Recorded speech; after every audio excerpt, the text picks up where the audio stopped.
Oke, tadi saya kalau sempat lihat di chat, luar biasa ya, Bapak Ibu dari Denpasar, dari Madiun, gitu, dari Manado, Jakarta, ya wow banget nih, gitu. Kalau kita dulu mungkin Bro Tony dan saya, kita kalau mau ngumpulin orang, ya paling seputar-seputar, ya seputar-seputar kota kita masing-masing lah, gitu kan. Tapi hari ini kita bisa dengan gampang ya, ketemu seluruh Indonesia nih. Wah, ini kalau disurvei mungkin beneran seluruh Indonesia kali, Pak Tony ya. Jadi masing-masing kota ada perwakilannya. Kita langsung sharing ya, Bapak Ibu. Jadi kita akan berbagi ini mungkin Bapak Ibu, rekan-rekan semua udah penasaran kira-kira 4 rahasia sukses bisnis online itu apa sih gitu ya. Udah nungguin 4 ini apa aja. Nah, oke, saya akan langsung mulai supaya penasarannya nggak terlalu lama. Buat Bu Francisca tadi jadi penontonnya jangan kelamaan Bu. Kalau kelamaan jadi penontonnya nanti malah udah keburu ini lagi ya, udah keburu ketinggalan dari yang lain-lain. Oke, saya akan share di sini.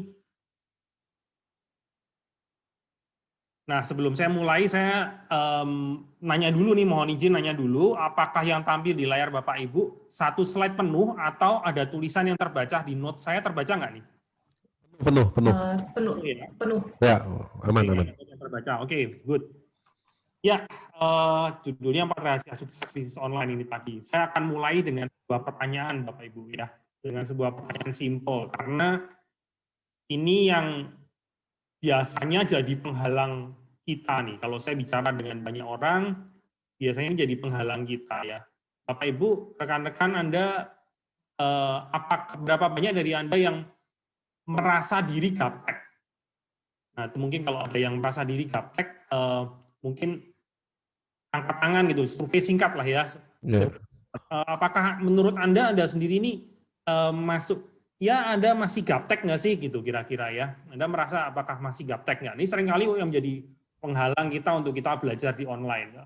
Saya ini gitu ya, karena ada usia atau karena faktor memang mungkin koneksi internet gimana itu seringkali orang aduh saya gaptek gitu ya. Ada apa ternyata Pak Handi Nagaria itu gaptek katanya. Nah, ada. Tapi saya mau coba tunjukkan bahwa kita mau ubah mindset dikit Bapak Ibu ya, karena gaptek itu apa sih kepanjangannya? Seringkali orang bilang gaptek itu gagap teknologi gitu ya, gagap teknologi. Tapi buat saya gaptek singkatannya bukan gagap teknologi ya. Gaptek itu nggak mau praktek Bapak Ibu sebenarnya. Ya cuma itu doang sebetulnya. Ya sebenarnya ternyata penghalang banyak orang untuk menggunakan teknologi, termasuk teknologi online, itu cuma masalah mau praktek atau enggak gitu sebetulnya. Ya, kita enggak lagi bicara konteksnya untuk kita nih menggunakan rocket science atau ilmu-ilmu yang terlalu rumit sebetulnya. Ya, teknologi itu saya bisa bilang makin hari ke sini, saya bisa bilang bahwa sebetulnya itu makin mudah digunakan Bapak Ibu. Ya, makin mudah digunakan. Saya saat mulai merintis karir ya kira-kira tahun 2008 gitu, saat awal-awal itu menggunakan, katakan untuk bisa tampil di Google atau menggunakan iklan Google itu masih sulit gitu ya. Masih sulit gitu. Tampilannya tuh masih bikin bingung, bikin pusing kepala gitu ya. Dan cara-caranya segala macam tuh masih sulit. Menggunakan sosial media segala juga itu masih ribet gitu, masih sulit. Tapi percayalah bahwa perusahaan-perusahaan teknologi ini, mereka tiap hari makin membuat segala sesuatu jadi lebih mudah sebetulnya. Ya, mereka selalu memikirkan gimana jadi makin mudah digunakan. Jadi sebetulnya Bapak Ibu, kuncinya cuma satu sebetulnya ya. Kita cuma praktek gitu ya. Kita praktek itu aja. Jadi di gaptek kita hari ini harus jadi high tech Bapak Ibu ya. Harus jadi high tech. Apa tuh high tech? Harus bisa praktek. Oke? Jadi siapa yang mau high tech mungkin boleh acungin jempol virtual ya, virtual jempol Anda sambil sekalian nyobain. Kalau selama ini belum pernah nyobain Zoom gitu kan, di Zoom Anda itu ada reaction di situ, klik itu ya ada gambar jempol, gambar apa, nah latihan kita menggunakan teknologi gitu ya, hal-hal yang paling sepele, acungin jempol gitu ya, nyoba-nyobain teknologi kecil-kecilan ya. Jadi simpel Bapak Ibu ya, kita cuma tinggal praktek, kata kuncinya sebenarnya praktek itu aja. Nah, ini ada sebuah survei yang kemarin saya lihat dari BPS ya, survei BPS yang menunjukkan bahwa sebelum COVID itu ada sekitar 47% perusahaan yang sudah menggunakan internet dan IT gitu ya, teknologi informasi untuk going online gitu ya. Itu 47%. Artinya separuh lebih masih belum menggunakan teknologi online sebelum COVID. Setelah COVID, anehnya hanya nambah 5%, Bapak Ibu. Hanya nambah 5% dari mereka yang kemudian sejak terimbas ini, ya terimbas pandemi, kemudian mereka mulai belajar online dan menggunakan. Tadinya saya pikir sebelum saya lihat survei ini, saya pikir pasti banyak nih orang yang kemudian menggunakan. Tapi ternyata hasil dari survei BPS mengatakan nggak begitu. Ternyata penambahannya hanya 5%, Bapak Ibu. Ya, dan padahal kalau kita lihat yang di sebelah kanan, 4 dari 5 pelaku usaha yang sudah menggunakan, itu mereka mengaku bahwa teknologi online ini membantu meningkatkan penjualan produk mereka. Ya bayangin 80% ya, itu mereka mendapatkan hasil, tapi anehnya masih ada 46% orang yang masih juga nggak menggunakan teknologi online, Bapak Ibu. Saya nggak ngerti kenapa ini, ya aneh kan? Banyak yang berkata bahwa manfaatnya ini besar, tapi masih banyak 46% orang yang belum menggunakan teknologi online. Nah, kemungkinannya saya menduga adalah faktor gaptek itu tadi, ya, nggak mau praktek, ya, nggak mau praktek. Padahal kalau kita praktek, kita tinggal menggunakan online itu nggak susah, Bapak Ibu, ya. Apalagi hari ini kita akan sharing nanti. Dan nanti juga kita ada program yang tujuannya adalah membantu Bapak Ibu untuk bisa segera praktek. Ya, ada pendampingan yang Bapak Ibu bisa mulai praktek dalam menggunakan teknologi online. Nah, Bapak Ibu, ada sebuah buku, sebuah survei juga ya dari Profesor Maxwell Maltz, bukunya judulnya Psycho-Cybernetics, yang berkata bahwa dibutuhkan waktu kira-kira 21 hari untuk seseorang itu mendevelop ya atau terbangun sebuah habit baru, ya, kebiasaan baru. Jadi Bapak Ibu kalau Anda misalnya pengen diet gitu ya, pengen diet. Kalau Anda bisa 21 hari ya, kalau kira-kira lah ya 21 hari itu Anda bisa biasakan diri. Nah, itu akan jadi lebih mudah. Setelah 21 hari itu jadi lebih mudah, kebiasaannya sudah habitnya terbangun dengan baik ya. Anda mungkin mau fitness misalnya ya, pergi fitness atau Anda pengen olahraga. Nah, itu kalau Anda lakukan secara rutin 21 hari itu habit mulai terbangun. Nah, kita hari ini Bapak Ibu rekan-rekan kita sudah berada di kondisi pandemi ya, atau sebagian orang juga melakukan work from home. Itu udah berapa lama ini? Kalau kita hitung-hitung dari Maret kali ya, Maret berarti April, Mei, Juni, Juli, Agustus, September, 6 bulan ya. Itu ada 6 bulan Bapak Ibu. Ya, kita menghadapi kondisi pandemi dan banyak hal yang sudah berubah. Ya, hari ini kami di kantor di perusahaan saya sejak pandemi kita memberlakukan work from home sampai hari ini Bapak Ibu. Ya, jadi sampai hari ini kantor kami secara sengaja tidak beroperasi, dalam arti tidak di kantor. Ya, kami semua beroperasi dari rumah masing-masing. Dan ternyata kita menjumpai bahwa kita bisa bekerja dengan jauh lebih efektif, jauh lebih efisien dengan cara seperti ini. Ya, produktivitas juga justru malah meningkat. Tentunya kalau kita tahu bagaimana caranya, kita bisa manage dengan baik. Ya, itu kita lakukan itu, bahkan kita berencana, tentunya kita berharap kondisi lebih baik, ya, semua ekonomi pulih, tapi bahkan saat kondisi sudah jadi baik pun kita menjajaki kemungkinan untuk kita lakukan sistem kerja secara remote ini secara permanen. Ya, karena memang kita lihat manfaatnya yang positif. Nah, Bapak Ibu, jadi Anda kalau mungkin berpikir bahwa setelah tentunya kita berharap kondisi akan lebih baik, tapi Anda perlu tahu bahwa dengan kondisi lebih baik tidak berarti segala sesuatu akan kembali seperti dulu ya. Jadi Anda perlu tahu bahwa konsumen-konsumen Anda sekarang sudah terbiasa di online. Ya, konsumen-konsumen sudah menggunakan cara yang baru. Nah, kalau Anda nggak beralih ke sana, Anda nggak membiasakan diri ke sana, ya itu akan jadi masalah ya. Karena kita nggak bisa berharap ini kembali ke masa lalu seperti itu. Nah, tadi ada satu kendala utama tadi mengenai gaptek. Saya ingin bahas beberapa hal ya, beberapa hal mitos nih mengenai bisnis online. Ini juga yang kita perlu paham dulu di awal. Beberapa mitos mengenai bisnis online. Apa aja tuh? Pertama, bisnis online itu tidak butuh modal. Ada yang berkata seperti itu. Oke, saya perlu luruskan Bapak Ibu bahwa bisnis online bukan tidak butuh modal. Ya, kita perlu tahu bahwa katakan yang betul adalah bisnis online memang membutuhkan lebih sedikit modal, ya, lebih sedikit modal untuk memulai. Anda bisa mulai dengan tanpa modal, tapi untuk fase memulai Anda bisa lakukan itu. Tapi kalau kita bicara bisnis, tentunya kita perlu tahu bahwa kita mau persiapkan atau ada kebutuhan modal. Nah, modal sebetulnya tidak bicara hanya masalah uang, Bapak Ibu. Modal kita bicara mengenai knowledge atau pengetahuan, bicara mengenai pengalaman, bicara mengenai sumber daya manusia juga.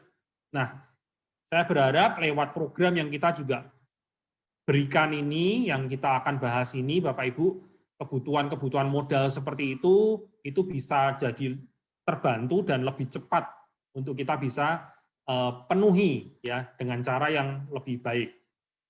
Mengenai modal tadi, pertama. Kedua, bisnis online adalah bisnis online itu artinya adalah kita punya website, kita punya sosial media, atau kita punya app. Atau orang-orang yang beranggapan seperti itu. Ya, saya perlu perjelas bahwa bisnis online tidak hanya sekedar masalah punya web, sosmed atau app. Ya, bisnis online itu adalah sebuah bisnis. Perlu pengelolaannya, ya, perlu menyikapinya.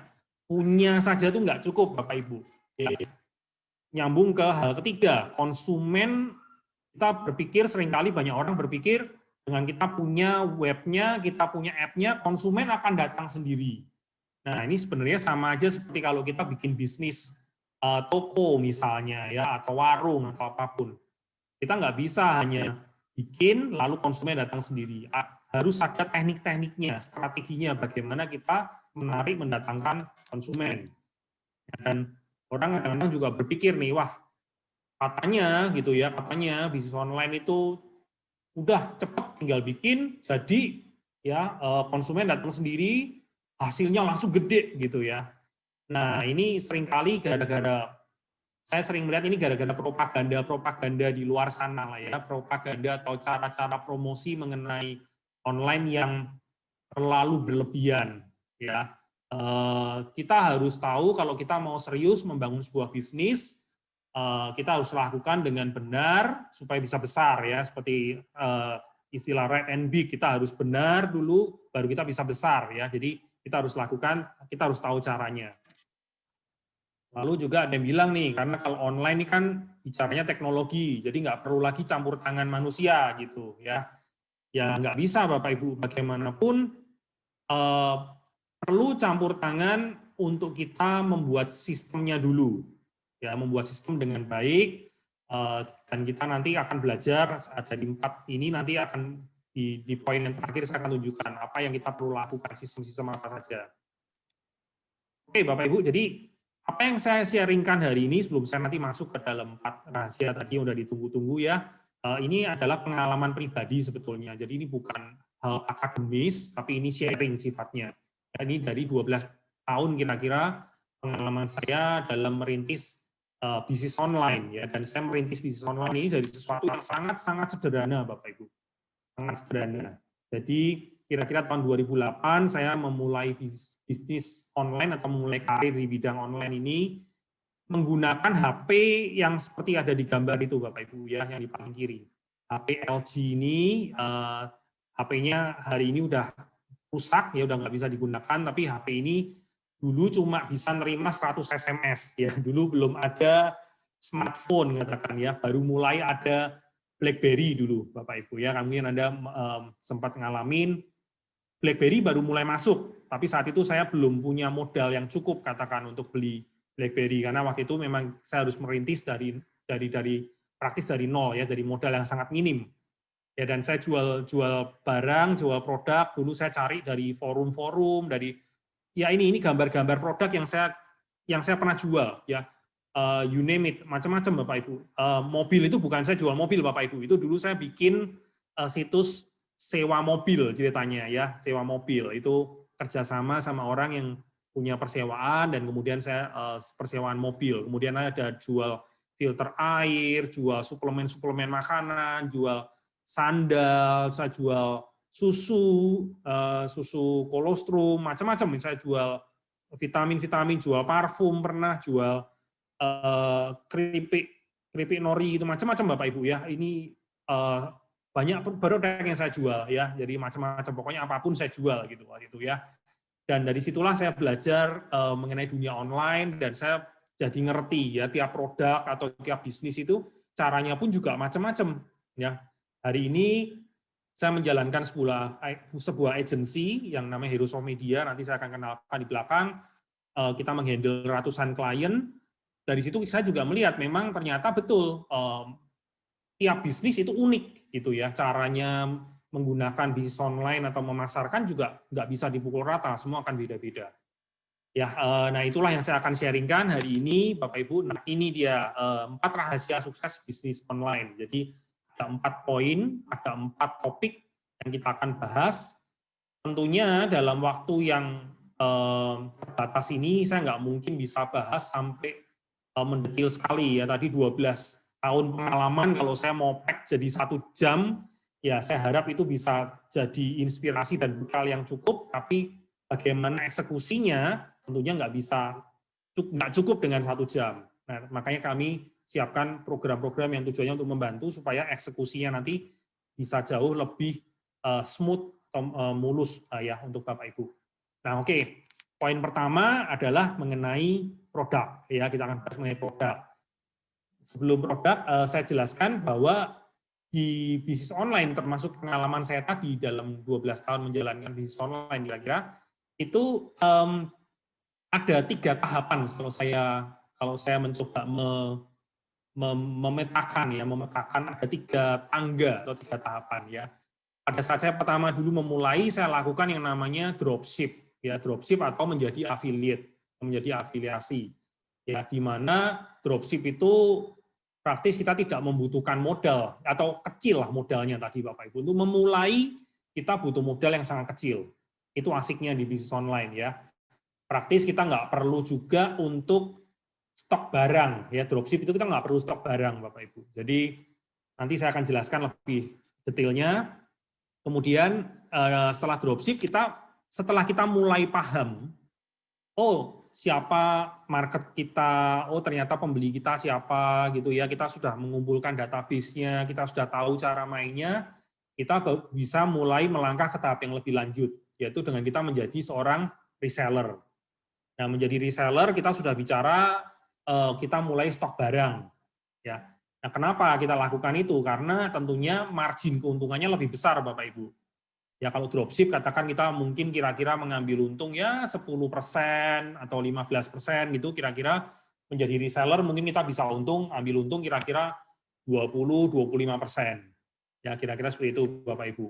Nah setelah reseller kita mulai paham lagi bisnisnya ini, kita sudah lebih pengalaman lagi, lebih ngerti lagi caranya, kita bisa naik level lagi Bapak Ibu ya, naik level lagi menjadi seorang brand owner atau pemilik merek, pemilik produk sendiri, pemilik brand sendiri. Kita bisa bekerja sama dengan banyak pihak, nanti saya akan tunjukkan ya. Asik tuh kalau udah jadi brand owner, kita punya kontrol, punya kendali yang lebih besar, tentunya margin keuntungan juga bisa sangat besar ya, bisa di atas 30%, bahkan 50%, kita bisa atur sendiri mengenai pricing atau harga ya. Nah, ini kira-kira journey-nya supaya kita tahu bahwa di dunia online, di bisnis online ini nggak bicara hanya sekedar jualan barang, Bapak Ibu. Ya, nah ini banyak orang yang beda persepsi. Oh, bisnis online itu sama dengan jualan barang. Nah, itu kita hanya bicara di level pertama. Ya, padahal sebetulnya kita tahu kalau kita bisa lakukan dengan baik, kita bisa naik level, bahkan sampai menjadi brand owner. Oke, Bapak Ibu. Nah, di produk, kalau kita bicara mengenai produk tadi, satu tadi saya sudah jelaskan sedikit mengenai dropship, itu cara pertama yang kita bisa lakukan. Ya, Dropship dari mana? Nanti kita bisa lakukan cari barang itu dari marketplace. Nanti saya akan singgung sedikit mengenai marketplace di topik kedua. Ya, dropship, kita cari barang di marketplace. Kedua, kalau Anda mungkin sebagian dari Bapak Ibu yang ada di sini, mungkin Anda sudah punya bisnis. Ya, Anda sudah punya bisnis. Buat Anda yang sudah punya bisnis, tentunya adalah fasenya berbeda. Tantangannya adalah bagaimana membawakan bisnis Anda yang sekarang ini offline, ya, yang mungkin bergerak Anda punya toko, punya warung, atau punya kantor gitu ya, secara offline, bagaimana Anda bisa membawakan bisnis offline ini ke online, ya. Nah, itu juga kita akan pelajari caranya, ya.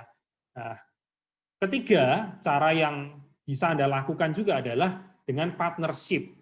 Ya, nah ini nanti saya akan tunjukkan pengalaman saya sendiri membangun bisnis. Saya banyak melakukan hal ini, partnership. Ya. Nah, kemudian kita akan lihat dulu nih contoh-contoh yang nama-nama brand yang kita pasti semua udah kenal hari ini, Bapak Ibu ya.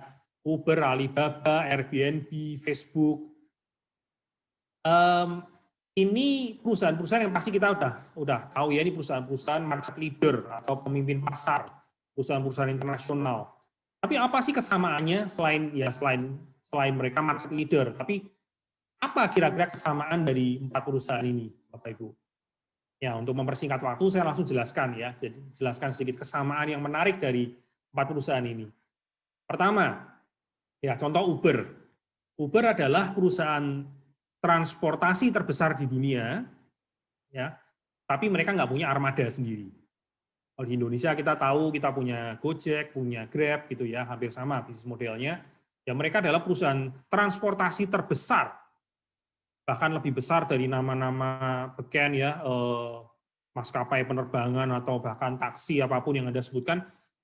Mereka lebih besar, tapi uniknya mereka tidak punya armada sendiri. Oke, Alibaba. Kalau kita bicara Alibaba adalah perusahaan trading, ya jual beli, perusahaan jual beli trading. Tapi mereka nggak punya produk sendiri, Bapak Ibu. Ya mereka nggak punya produk sendiri. Produk-produk yang mereka jual bukan milik mereka sendiri.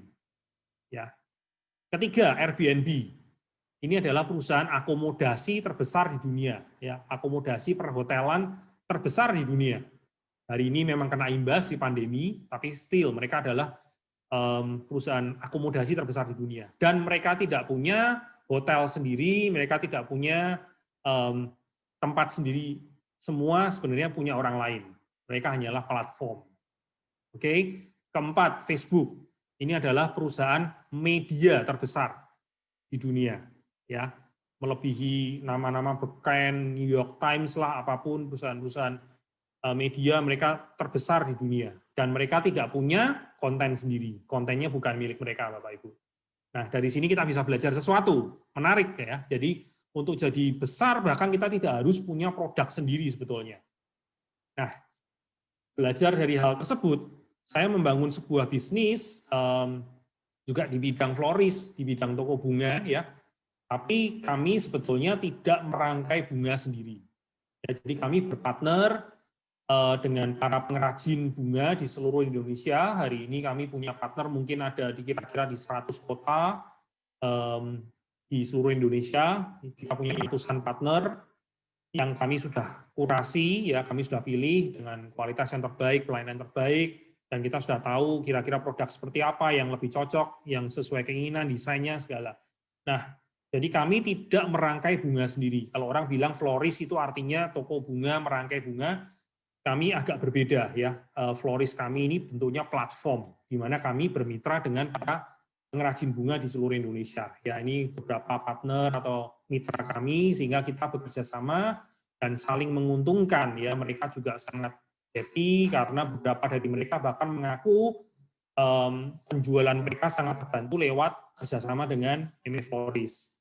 Gambar yang di tengah itu ini sangat berarti buat saya, ya karena ini salah satu partner saya di Jakarta, di mana saat saya berjumpa dengan dia pertama kali, kondisinya sangat memprihatinkan, Bapak Ibu. Ya, Pak Tony ini sangat sama-sama Pak Tony namanya, bukan Pak Tony Chen. Kalau Pak Tony Chen udah luar biasa. Ya, ini partner saya ini kondisinya sangat memprihatinkan waktu tahun 2015 saya ketemu, ya, bahkan dia hampir tutup karena memang dia nggak sanggup mengelola bisnis, memasarkan bisnisnya maksudnya terutama, tapi di Oktober 2017 saya ketemu lagi, kondisi dia udah jauh lebih baik. Hari ini sudah makin baik lagi.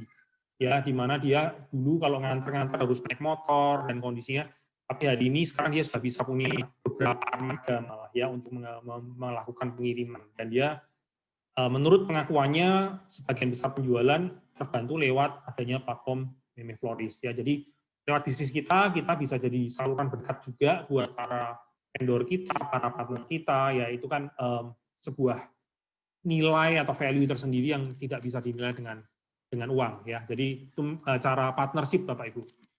Nah, jadi ada beberapa hal yang mungkin kita perlu tanyakan ke diri sendiri ya. Di mana nih kira-kira fase bisnis kita? Apakah Anda Bapak Ibu mungkin sudah punya produk sendiri? Ya, Anda bisnis offline, Anda ingin ke online misalnya. Ya. Atau masalah apa yang Anda mesti selesaikan, yang Anda ingin selesaikan lewat produk Anda? Sebetulnya apa sih? Ya. Nah, coba memandang dari sisi yang berbeda Bapak Ibu. Contoh seperti kami tadi, kalau bunga, kami sampaikan bahwa sebetulnya kami ini nggak jual bunga, ya. Kami ini nggak jual bunga. Yang kami jual sebetulnya adalah penyampaian pesan, ya, penyampaian pesan dengan cepat dan mudah. Nah, itu sebetulnya yang kami ingin selesaikan, ya, lewat produk bunga, salah satunya seperti itu. Nah, ada nggak produk-produk yang lain yang mungkin bisa menjadi tambahan buat produk utama kita, sehingga itu bisa meningkatkan nilai dari produk kita. Nah, itu nanti kita akan bahas juga semua kalau kita lakukan coaching tadi, sehingga bisa mendalam, bisa membantu Anda. Ya, kemudian apa ada peluang-peluang bisnis partnership? Ya, sesuatu yang mungkin tidak terlihat oleh mata Anda saat ini, tapi mungkin lewat grup, lewat komunitas atau ekosistem yang kita bangun juga, ini bisa terbentuk sebuah partnership. Jadi apa yang kita sedang lakukan sebetulnya bukan hanya sekedar training Bapak Ibu, nanti mungkin Pak Tony bisa ikut menyampaikan di akhir bahwa kita sedang berencana membangun sebuah ekosistem ya, sehingga terbangun sebuah komunitas untuk kita bisa lakukan partnership seperti ini. Ya, kemudian alternatif model bisnis. Nah, ini juga panjang lebar kalau diceritakan nih, bahwa hari ini terjadi pergeseran juga model bisnis. Kalau seringkali orang hanya jual beli putus, sekarang banyak orang mulai melirik sistem sewa, katakan begitu, atau sistem subscription, ya, berlangganan. Nah, ini panjang kalau diceritakan, ya, nggak bisa kita bahas saat ini. Poin kedua, kita langsung lompat supaya waktunya nggak kelamaan, nggak terasa nih, udah 20 menit lebih saya bicara. Virtual store, Bapak Ibu, ya, virtual store. Nah, ini orang kadang-kadang mikir, oh, virtual store itu sama dengan website gitu. Ya, enggak juga Bapak Ibu, sebentar, saya ingin jelaskan. Ya, ada 3 macam virtual store sebetulnya yang kita perlu paham. Jadi pertama, virtual store itu sesuatu yang tidak bisa kita kendalikan dan tidak kita miliki. Yaitu kategori pertama. Ada yang tidak bisa dikendalikan dan tidak dimiliki. Kedua, ada yang bisa dikendalikan tapi tidak dimiliki. Ya, ketiga, ada yang kita bisa miliki dan dikendalikan. Nah, ini kita perlu tahu bedanya apa gitu ya. Nah, kalau marketplace, ya, itu kita bisa punya marketplace. Itu kita tidak bisa kendalikan dan juga tidak dimiliki. Kalau sosial media, kita masih bisa kendalikan, Bapak Ibu, ya. Tapi itu bukan punya Anda sendiri. Kalau hari ini Facebook atau Instagram mungkin berkata situs atau channel Anda ditutup, gitu ya, ya kita nggak bisa apa-apa juga, begitu ya. Nah, itu sosial media.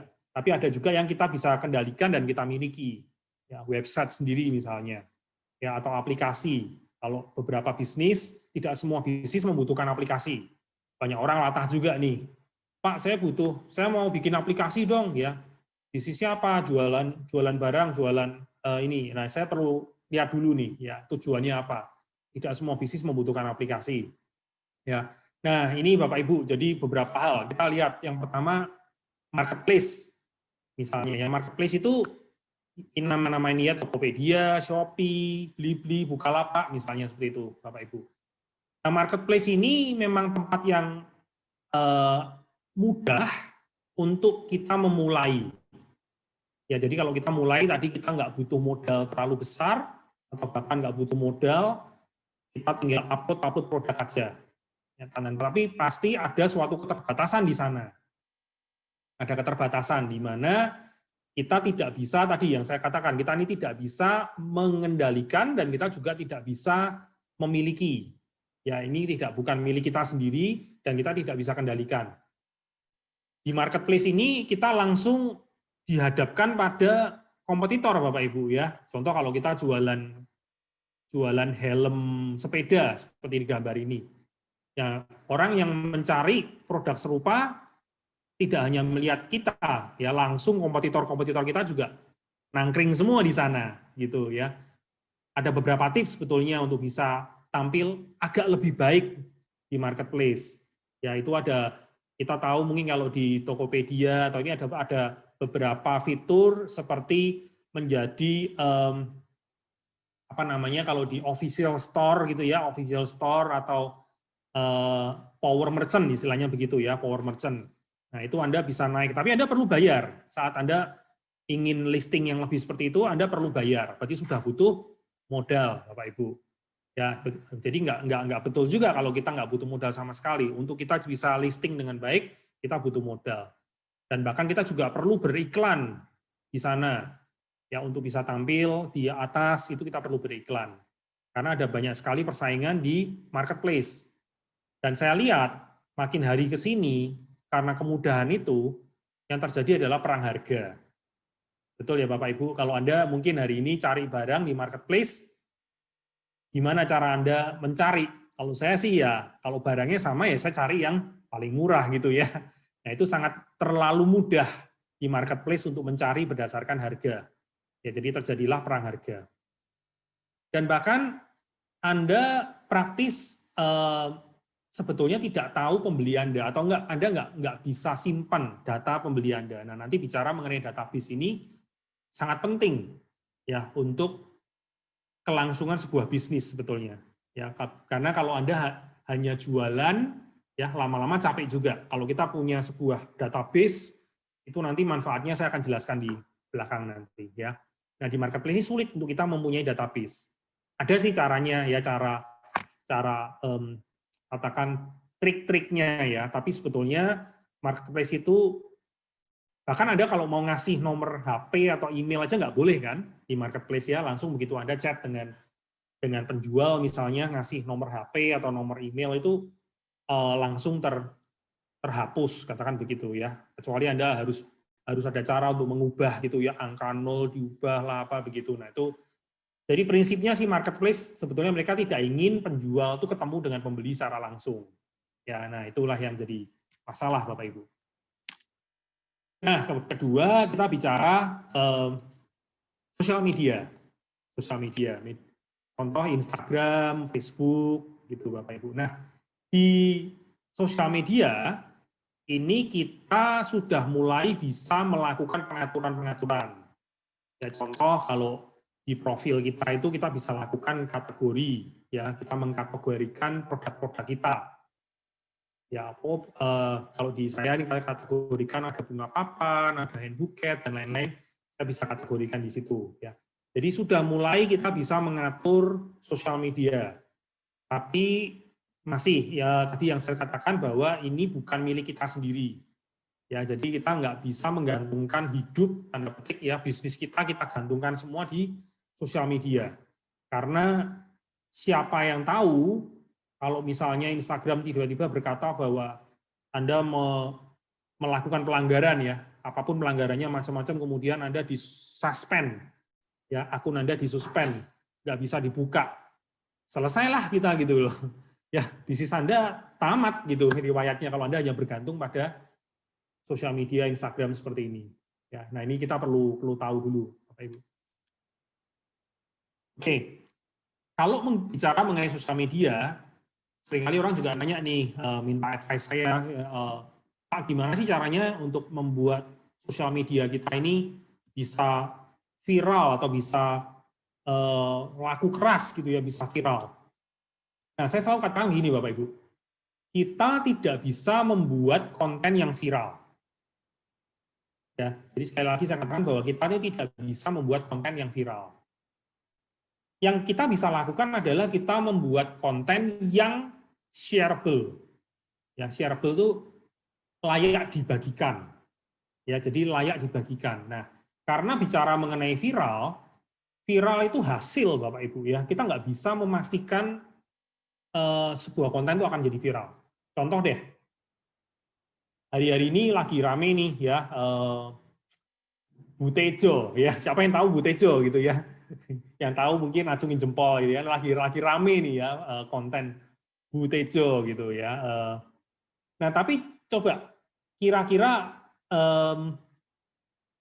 bisa nggak sih produser tersebut membuat konten yang pasti viral lagi? Ya ternyata tidak.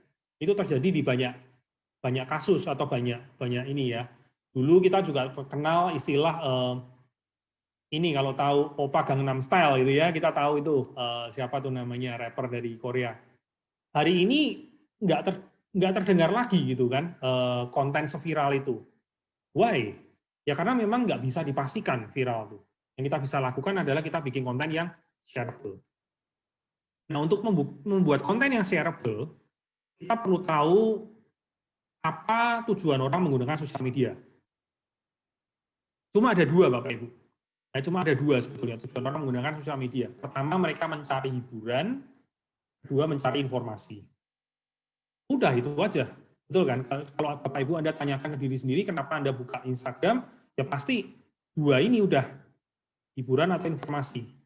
Nggak ada orang yang buka Instagram itu tujuannya untuk cari iklan gitu ya, untuk supaya saya diiklankan, nggak ada. Ya. Nah, makanya kita perlu tahu sebagai pebisnis, sebagai seorang marketer, jangan kita membuat konten yang isinya jualan mulu. Ya, kita perlu membuat konten yang isinya menghibur dan memberikan informasi. Itu ya. Jadi seperti di gambar ini Bapak Ibu. Nah, ada dua tipe marketer ya. Yang pertama tipe marketer yang ada di gambar kiri itu ya, seperti seorang monster ya.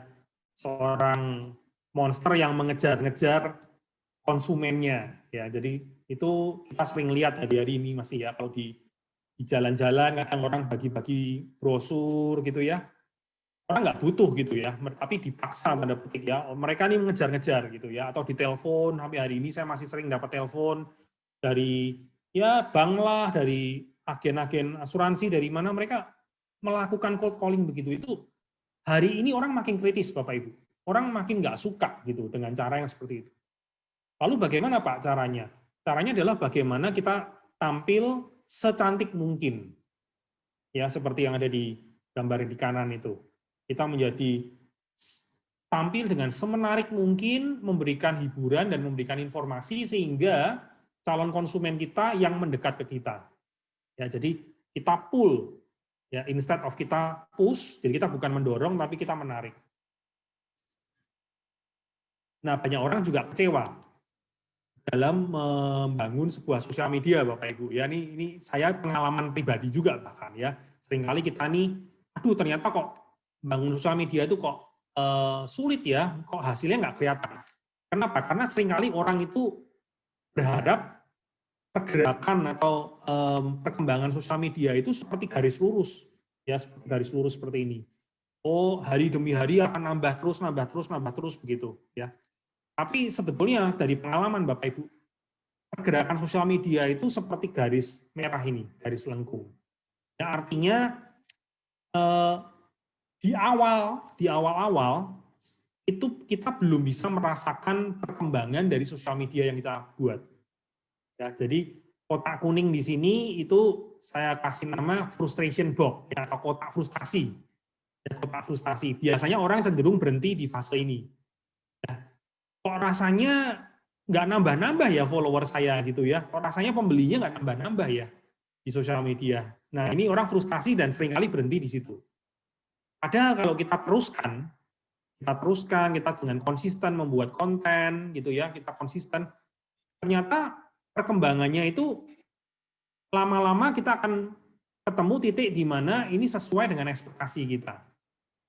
Ya kira-kira kalau secara hitungan matematisnya seperti yang saya buat ini di situ Bapak Ibu ya, dan bahkan ya intinya nanti pada satu titik jumlah atau perkembangan dari sosial media kita ini melampaui ekspektasi kita. Ya, nah ini kita perlu ngerti behavior atau kita perlu ngerti kriteria sosial media itu seperti itu Bapak Ibu ya, behavior-nya sosial media. Bisa nggak Pak dipercepat ya? Bisa sebenarnya Bapak Ibu. Kalau kita tahu caranya, seiring pengalaman kita jadi lebih ngerti gimana caranya mempercepat supaya garis lengkungnya tuh nggak terlalu bikin frustasi. Itu ada caranya ya. Nah, tentunya kita nggak bisa share saat ini ya, terlalu teknis. Oke, ketiga, dengan contohnya virtual store itu tentunya kita punya website sendiri. Pada satu titik Bapak Ibu Anda mungkin perlu punya website sendiri. Ya, kalau kita punya bisnis, tadi kalau ada tangga-tangga bisnis, katakan Anda setelah menjadi seorang reseller, apalagi seorang brand owner, wajib untuk Anda punya website sendiri. Ya, karena di website sendiri ini kita milik sendiri dan kita bisa kelola sendiri kita maunya seperti apa ya. Nah, pertanyaan kita sekarang untuk poin kedua, channel apa yang sekarang Anda sudah miliki Bapak Ibu untuk bisnis Anda? Channel-channel apa yang Anda sudah miliki? Ya, channel mana yang Anda merasa efektif? Channel mana yang Anda merasa kurang efektif? Dan kemudian apa yang Anda belum miliki? Nah, ini mungkin pertanyaan-pertanyaan awal nanti yang akan dibahas di program coaching, ya, sehingga kita bisa tahu mana yang paling tepat untuk bisnis Anda. Kemudian informasi apa yang akan dibutuhkan oleh para audiens Anda. Audiens itu calon customer Anda, ya. Jadi informasi seperti apa sih yang kira-kira mereka bakal butuh? Nah, ini sebagai bahan kita dalam kita membuat konten di sosial media.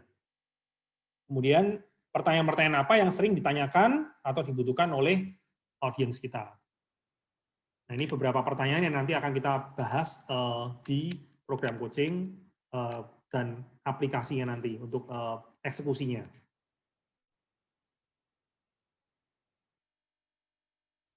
Oke, poin ketiga, kita bicara mengenai traffic. Nah, ini Bapak Ibu, kalau seringkali kalau orang bicara mengenai bisnis online atau dunia online, fokusnya ini terlalu banyak di sini. Ya, tentunya saya berkata ini poin yang penting, betul, ini poin yang penting, tapi bukan satu-satunya. Ya. Saya selama 12 tahun bergelut di dunia online, kalau saya lihat training-training yang banyak ada di sana tuh bicara semua mengenai traffic. Nanti pada poin keempat, sistem konversi, saya akan tunjukkan juga betapa itu juga luar biasa penting. Ya, tapi kita akan bahas dulu mengenai traffic. Nah, traffic ini ada dua jenis, Bapak Ibu. Ya, jangan terlalu pusing dulu dengan istilah, ya. Nanti saya akan jelaskan ya. Ini istilah saya sendiri. Ada yang namanya impulsif, ada yang namanya purposive. Ya. Impulsif itu dari kata impuls. Ya, impuls itu apa ya istilahnya daya tarik dadaan gitu ya. Tiba-tiba kita melihat sesuatu, ini deh, Bapak Ibu Anda mungkin lagi pakai Instagram ya, sosial media, Anda lagi lihat-lihat sosial media, bagus nih kayaknya ya, cantik nih, apa ada kalung atau apa misalnya, Anda lihat aksesoris atau apa, nah itu impulsif ya, sesuatu yang Anda sebenarnya nggak butuh-butuh amat, tapi Anda tertarik, ya itu impulsif. Kedua adalah purposive, ya purposive itu dari kata purpose atau tujuan, ya jadi artinya Anda memang secara sengaja mencari sesuatu, Bapak Ibu, ya Anda secara sengaja mencari sesuatu. Nah, Anda perlu tahu kira-kira produk Anda, kalau Anda yang sudah punya produk Bapak Ibu, kira-kira lebih cocok di kategori yang mana? Apakah di kategori impulsif atau kategori purposif? Nah, Anda perlu lebih bisa jawab itu ya, supaya strateginya nanti lebih tepat. Ya, karena impulsif itu akan lebih cocok kalau kita menggunakan sosial media. Ya, Instagram, Facebook tadi misalnya. Kalau purposive itu akan lebih cocok kalau Anda strategi marketingnya fokusnya adalah di mesin pencari, ya seperti Google misalnya ya, di Indonesia terutama Google. Nah, ini yang tentunya cara mainnya akan berbeda. Contoh kalau Anda misalnya bisnis Anda tadi ya makanan misalnya, itu seringkali impulsif, ya atau pakaian, makanan, aksesoris, atau barang-barang yang mungkin secara harga mungkin tidak terlalu mahal ya, mungkin katakan di bawah 100.000, 200.000 itu masih bisa masuk kategori impulsif. Tapi semakin tinggi harganya juga cenderungnya lebih ke purposive. Misalnya Anda jasa, kalau Anda perusahaan jasa, produk Anda jasa gitu, Jasa itu biasanya lebih ke purposive, ya, di mana orang saat mereka butuh baru mereka akan mencari. Ya. Jasa sedot WC misalnya begitu, ya. Nah kalau orang nggak butuh ya mereka nggak akan cari juga kan, gitu ya. Anda mau tampilkan di Instagram di mana ya percuma juga kalau orang nggak butuh, gitu ya. Atau Anda jualan pompa hidrolik misalnya, ya. Ya kalau orang nggak butuh ya mereka nggak akan tertarik begitu. Nah itu kalau seperti itu Anda perlu tampil dengan baik di Google. Nah, kita juga perlu paham ada dua jenis traffic juga, yaitu organik dan berbayar, ya, paid berbayar.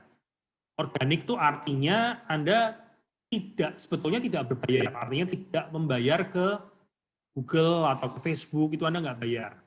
Nah, cuma kita perlu tahu bahwa sebetulnya meskipun Anda tidak membayar dengan uang, tapi organik itu Anda sebetulnya bayar dengan waktu dan effort, waktu dan upaya. Ya, jadi sebetulnya pilihannya dua ini, apakah Anda bayar dengan uang atau Anda bayar dengan waktu dan upaya. Karena kalau kita bicara traffic yang organik, Bapak Ibu, ya jadi contoh jasa angkut barang, contoh ini seperti yang saya tampilkan di layar, ternyata muncul 30 juta lebih hasil pencarian, Bapak Ibu. Jadi bayangkan, ada 30 juta halaman yang bersaing untuk bisa tampil di halaman satu Google. Ya, ada 10, padahal cuma hanya 10 maksimal, ya, cuma hanya ada 10 tampilan di halaman satu Google. Maksimal itu. Bayangin 30 juta memperebutkan 10 posisi. Nah, itulah kenapa yang disebut search engine optimization, kalau Anda pernah dengar ya, atau SEO. Itu adalah upaya untuk bisa mengupayakan sehingga waktu orang cari produk Anda, itu website Anda atau sosial media Anda itu bisa tampil di halaman satu Google. Ya, nah itu namanya SEO. Ya. Nah, ini SEO ini yang membutuhkan waktu dan membutuhkan upaya supaya bisa tampil di halaman satu Google. Kadang bahkan berbulan-bulan. Ya, dan itu pun belum tentu bisa tampil di halaman satu ya, karena memang persaingan yang begitu besar. Nah, cara lain adalah melalui iklan, ya, iklan berbayar. Nah, di sini kita memang melakukan, kita membutuhkan katakan modal beriklan, ya, kita iklan di Google atau kita iklan di Instagram. Bedanya apa Pak? Yang iklan dan non iklan itu ya seperti ini. Kalau yang iklan itu ada tulisannya kecil di atas kiri itu iklan, ya, atau di Instagram ada tulisan sponsored, itu adalah yang iklan. Nah, kalau kita bicara iklan, seringkali orang takut gitu ya, mau beriklan tuh takut. Nah, kenapa? Karena konsep beriklan tuh seringkali masih seperti konsep lama, Bapak Ibu. Ya, kayak orang mau pasang billboard misalnya, atau orang mau pasang iklan di koran, orang mau pasang iklan di TV begitu ya. Kenapa takut ya? Karena selain satu biayanya mahal, ya, sudah ditentukan mereka, si TV-nya, si koran ini sudah menentukan harga. Kedua, hasilnya nggak bisa diprediksi, Bapak Ibu. Ya, betul kan? Hasilnya tuh nggak bisa diprediksi. Nah, di dunia online inilah menariknya. Iklan di dunia online itu kita bisa ukur, Bapak Ibu. Ya, hingga hasil akhirnya itu kita bisa ukur. Nah, tentunya perlu tahu caranya ya. Nah, caranya itulah yang kita juga akan bahas nanti di program coaching ya. Bagaimana kita bisa mengukur cara kita beriklan. Sehingga Anda bayangkan kalau Anda masukkan uang 100.000 ya ke Google misalnya atau ke Facebook, kita masukkan uang 100.000, hasilnya keuntungan Anda 300.000. Ya, nah, kira-kira apa nih yang akan Anda lakukan? Kan begitu ya. Kalau Anda masukin uang 100.000, hasilnya 300.000. Ya kalau saya akan lipat gandakan kan begitu ya, sambil terus diukur. Ya bayangkan ini seperti sebuah mesin ATM rusak, katakan begitu ya. Anda nariknya 50.000 yang keluar 100.000. Nah, itu kan menarik tuh. Ya, jadi tapi ini dengan cara yang benar Bapak Ibu. Ya, Anda dengan cara beriklan. Iklan online kita ukur selama ROI-nya positif. Nah, nanti kita juga akan kenal istilah ROI, return on investment. Ya, bagaimana menghasilkan return yang positif. Jadi beberapa pertanyaan untuk mengenai traffic, apakah produk Anda kategori impulsif atau purposive, ya supaya caranya berbeda nanti. Dua, sumber trafficnya yang lebih tepat buat Anda kira-kira mana. Dan yang sekarang ini Anda sudah mendapatkan traffic dari mana? Nah, itu mungkin sebagai pelengkap juga nantinya. Ya. Apakah ada sumber-sumber traffic yang berbeda yang bisa lebih baik? Kita akan pelajari itu. Nah, ketiga kita perlu kenal customer journey. Nanti di konversi saya akan jelaskan juga mengenai customer journey. Ya, kita perlu tahu tuh, kira-kira customer tuh dari nggak kenal kita sampai kenal tuh gimana sih? Nah, kita di online kita bisa pahami itu. Ya. Keempat, biaya akuisisi. Nah, ini tadi yang mengenai kalau kita tahu untuk mendatangkan satu customer itu biayanya berapa, nah kita enak Bapak Ibu, kita tinggal cocokin aja ya dengan keuntungan kita. Kalau mendatangkan satu customer itu biayanya 10.000, keuntungan kita 20.000, ya udah gitu kan, berarti kita punya ROI sampai 100% ya, keuntungan 100% dari situ. Nah, poin keempat, setelah tadi kita mendatangkan traffic-nya tahu, sekarang bagaimana kita punya sistem konversi yang canggih, sehingga setiap customer kita atau orang-orang yang datang ke kita jadi customer dan mereka beli terus-terusan. Ya, ini yang kita perlu bikin sistemnya. Pertama kita perlu tahu dulu Bapak Ibu ya, yang namanya temperatur customer. Ya, ternyata customer itu atau orang itu ada temperaturnya ya. Hari ini kalau kita masuk ke mall-mall atau kemana kita selalu jidat kita ini selalu di temperatur gitu ya. Tapi bukan itu yang saya maksud Bapak Ibu ya, bukan temperatur itu ya. Temperatur customer ini beda. Ini bicara mengenai level kedekatan mereka dengan kita. Ya. Customer dingin, cold atau customer dingin itu adalah mereka yang belum kenal kita. Customer yang hangat itu mereka yang sudah mengenal produk kita, sudah ingat dengan bisnis kita, ya, tapi belum melakukan pembelian. Kalau customer yang panas, kita sebut customer panas adalah customer yang sudah jadi pelanggan kita. Itu customer yang panas. Nah, kita perlu tahu bahwa cara kita dalam mendekati atau cara kita dalam menyampaikan pesan ke masing-masing tipe customer tentunya harus berbeda Bapak Ibu. Saya terlalu sering menjumpai orang cuma punya satu cara aja, satu cara marketing gitu ya, untuk ke semua orang. Padahal kita tahu tiap orang akan beda-beda.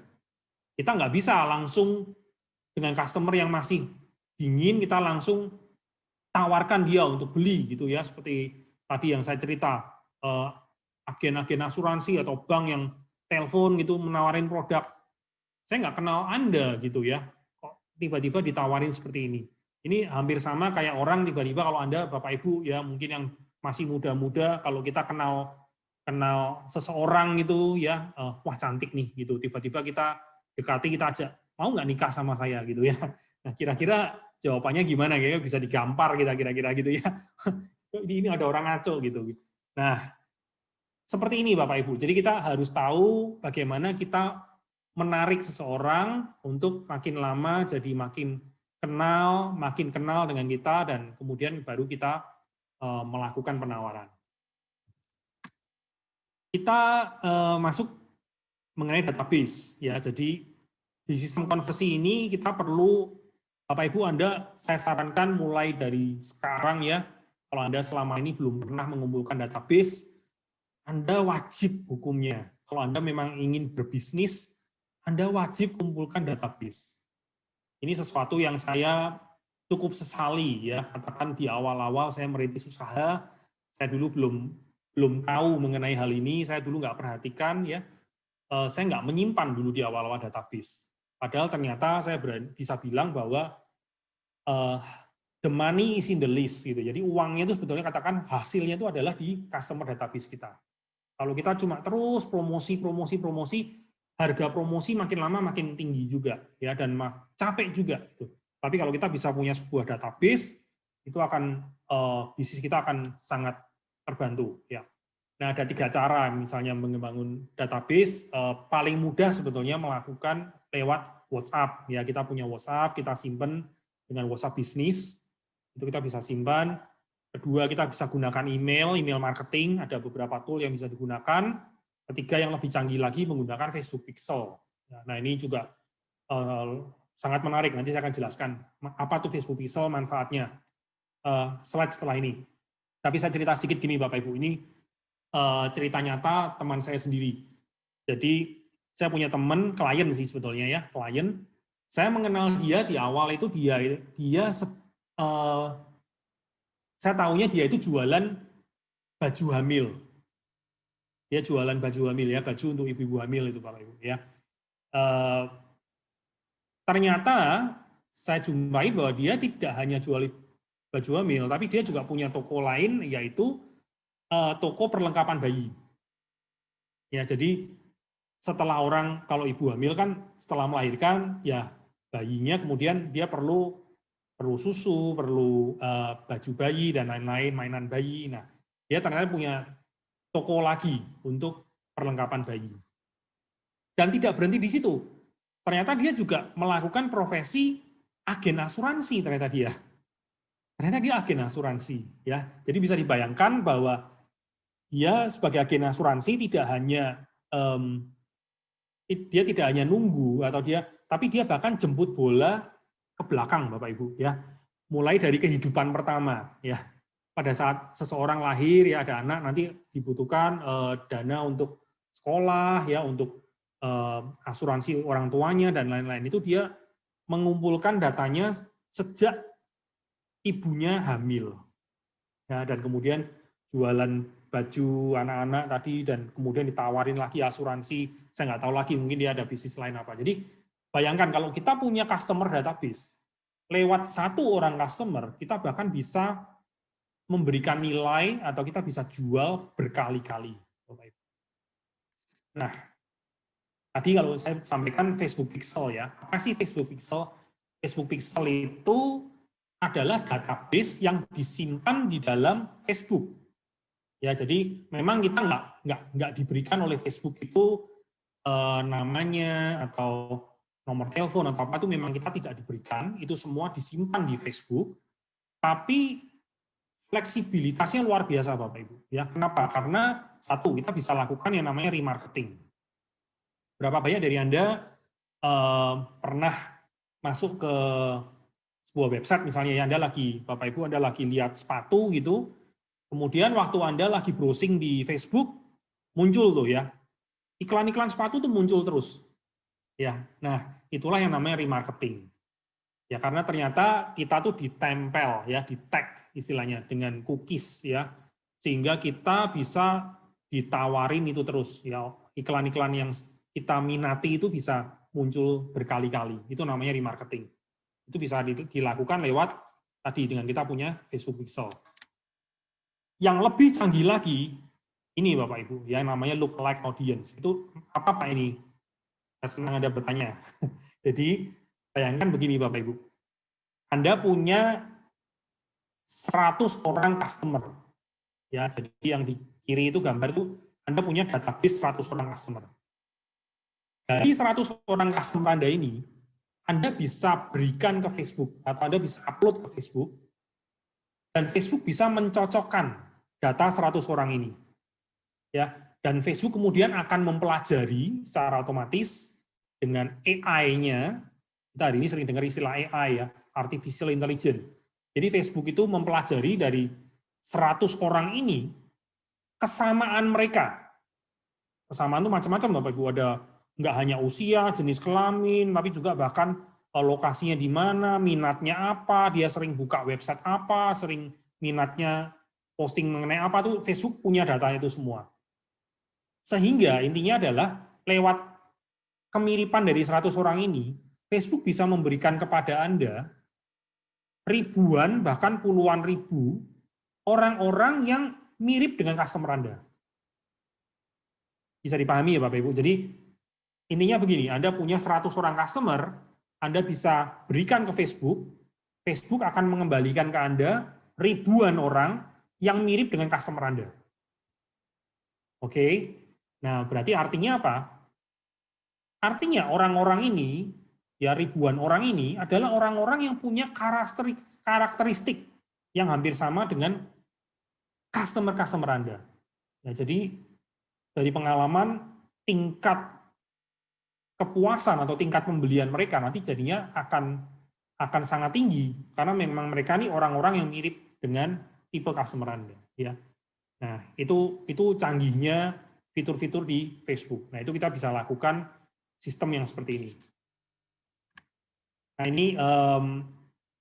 Nah, ini menarik mengenai sistem konversi ini, Bapak Ibu. Seringkali orang punya prinsip ya atau pikiran, Pak, saya ingin meningkatkan penjualan saya 2 kali lipat, ya. Berarti saya harus kerja 2 kali lebih keras. Ternyata tidak, Bapak Ibu. Ya, ternyata tidak. Kalau kita tahu caranya, kita tidak harus bekerja 2 kali lebih keras untuk mendapat hasil 2 kali lipat. Ini hitungan matematisnya. Saya akan jelaskan dengan singkat ya. Jadi dari traffic, tadi ya traffic itu pengunjung. Orang yang berkunjung, katakan kita punya 1.000 orang pengunjung. Dari 1.000 orang pengunjung, 10% melakukan pembelian. Ya, jadi kita punya 100 orang pembeli, Bapak Ibu ya. Nah, jadi 100 orang pembeli. 100 orang pembeli, mereka masing-masing katakan dalam waktu 1 tahun mereka melakukan, atau 1 bulan, mereka melakukan 2 kali pembelian ya produk Anda. Dan masing-masing pembelian nilainya 200.000. Nah, jadi ini kalau kita kalikan 100 pembeli dikalikan 2 kali beli, nilainya masing-masing 200.000, maka omset Anda kira-kira 40 juta. Ya, jadi 100 dikalikan 2, dikalikan 200.000. Omset Anda 40 juta. Nah, secara matematis Bapak Ibu, kalau kita bisa naikkan yang warna-warna kuning ini, jadi karena yang bisa kita pengaruhi adalah yang warna kuning Bapak Ibu ya. Yang putih itu jumlah pembeli itu kita nggak bisa pengaruhi. Yang kita pengaruhi adalah yang warna kuning 4 poin ini ya. Kalau kita bisa naikkan 30% masing-masing, jumlah trafficnya dari 1.000 jadi 1.300. Konversinya 10% jadi 13%. Ya, artinya Anda punya pembeli 169. Ya. Frekuensinya dari 2 kali beli jadi 2,5 kali lah ya kira-kira. Ya. Nilai pembeliannya naik 30%. Dari 200.000 jadi 260.000. Maka kalau secara matematis ini Anda hitung, omset Anda mengalami kenaikan dari 40 juta menjadi 114 juta. Silahkan dicek sendiri kalau nggak percaya Bapak Ibu. Ya, ini matematisnya. Anda boleh cek sendiri. Berarti kalau kita punya sistem konversi yang baik, hanya dengan kenaikan 30%, kita bisa meningkatkan omset kita hingga 186%. Ya, nah ini yang kita nanti akan pelajari di sistem konversi, Bapak Ibu. Ya, jadi banyak orang fokusnya di traffic ya. Kalau di online mendatangkan traffic, ya oke, traffic itu penting, tapi kita harus tahu bahwa bagaimana membuat, jadi konversi itu bicara mengenai bagaimana membuat customer kita tuh jadi beli, lebih sering beli, dan lebih banyak beli. Nah ini strateginya bagaimana? Ini kalau kita bisa naikkan 30% masing-masing, omset Anda meningkat hampir 3 kali lipat. Ya. Oke, jadi poin keempat, sistem konversi tadi, berapa conversion rate Anda saat ini? Nah ini pertanyaannya. Conversion rate, tadi kita sudah lihat ya di sebelumnya, conversion rate itu jumlah pengunjung Anda dibandingkan dengan yang beli berapa. Ya, jadi berapa persen.